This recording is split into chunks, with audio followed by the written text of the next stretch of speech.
இப்போ இன்னைக்கு வந்து நம்ம ஒரு பொம்பளை பிள்ளையா இருக்கோம், இந்த சமூகத்தில் என்னெல்லாம் நடக்குதுன்னு பார்த்துட்டு இருக்கோம். நம்ம ஸ்கூல் ஈவெண்ட்ஸில் அல்லது வெளியில் ஃபங்க்ஷனில் எல்லாரும் மேக்கப் பண்ணி லிப்ஸ்டிக் போட்டு ஐப்ரோ பென்சில் போட்டு நல்லா டச்சப் பண்ணிட்டு அப்படிலாம் வருவாங்க. கிராண்டாக ட்ரெஸ் பண்ணிட்டு வருவாங்க. நீங்கள் இப்படி மக்கனா போட்டு அதில் ஒரு ஊக்கு குத்திக்கிட்டு இப்படி வந்திருக்கிறீங்களே, இப்போ வந்து உங்களுக்கு வந்து லிப்ஸ்டிக் போட்டு கிராண்டாக ஹேர் ஸ்டைல் பண்ணிட்டு அந்த மாதிரி ஒரு மேக்கப் பண்ணி நம்மள ஒரு க்ளோவாக வெளியே போகணும் எல்லாரும் மாதிரியும் அப்படின்னு உங்களுக்கு ஆசை இல்லையா? இல்லையா? ஏன்? அம்மா இந்த வயசுல அட்வைஸ் பண்ணுறதுனால. என்ன அட்வைஸ் பண்ணாங்க?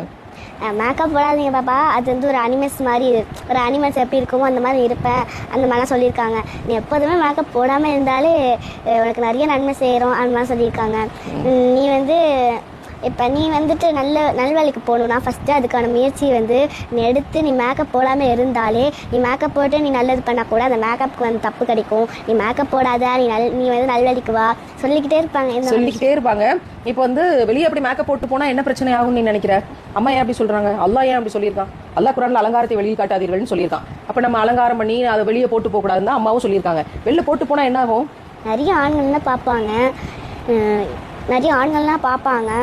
அல்லா தலை வேணா போட்டுட்டுனா போவேணா, இல்லைன்னா தப்பு, அது ரொம்ப பெரிய தப்பாக ஆகிடும். நீங்கள் போட்டுட்டு போவாதீங்கன்னு அல்லா தலை சொல்லிகிட்டே இருக்கான். நம்ம என்ன பொம்மையை எல்லாரும் பார்க்குறதுக்கு பொம்மைலாம் மேக்கப் சும்மா போட்டிருக்கோம், நம்ம பொம்மை கிடையாது.